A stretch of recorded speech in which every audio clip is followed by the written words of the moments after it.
Ito pala yung nabili nating o-ring piston sa caliper ating i-install ngayon. Bago naman natin ikabit, kailangan nating pihitin yung brake lever para umangat yung piston.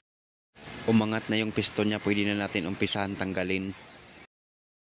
Hindi mo na kailangan ito ng maraming tools sa iyong pagbaklas. Kung mayroon ka lang pliers at saka allen wrench, pwede mo nang matanggal ito.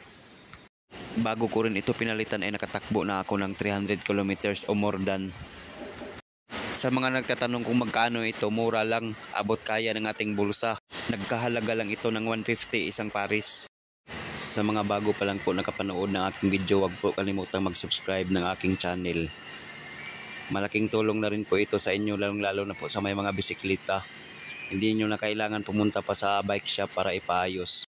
Umangat na yung piston niya dahil pinihit natin yung brake lever. Umpisahan na nating tanggalin yung piston para maikabit natin yung bagong o-ring. Tanggalin muna natin yung lumang o-ring nito.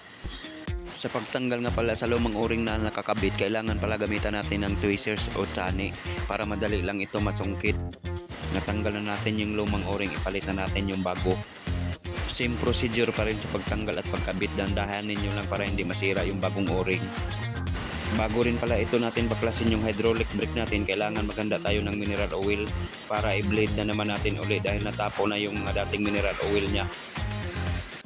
Okay, natapos na rin natin, kailangan na nating ibalik para mapalitan na natin ng bagong mineral oil. Natapos na rin maikabit, try natin paikutin yung gulong kung hindi ba sumabit yung brake pad sa rotor.